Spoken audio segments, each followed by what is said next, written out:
नमस्कार मुलांनो, महिन्याचा दैनिक भक्तिपर विषय, पवित्र आत्म्याचे रहस्य, जो त्याच्या उजव्या हातात 7 तारे धरतो, जो 7 सोनेरी दीपस्तंभांच्या मध्यभागी चालतो तो असे म्हणतो.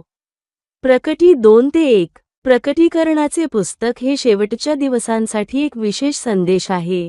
आणि जे ऐकतात आणि भविष्यवाणीचे शब्द पाळतात त्यांना एक विशेष आशीर्वाद देण्याचे वचन दिले आहे.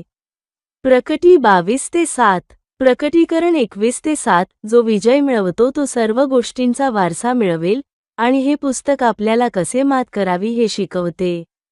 या प्रकरणात प्रभू येशू चर्चच्या मध्यभागी दिसतो. मत्तय 16:18.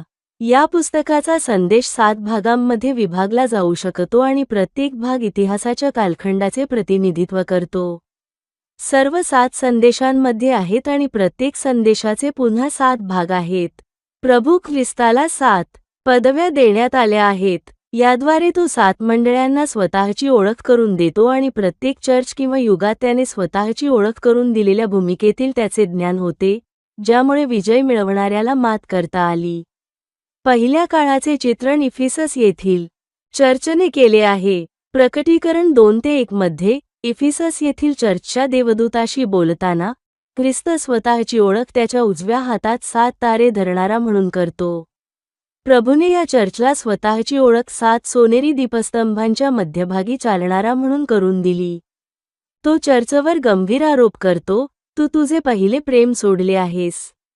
मी तुला वापरू शकत नाही. तू प्रभूवरील प्रेम गमावले आहेस.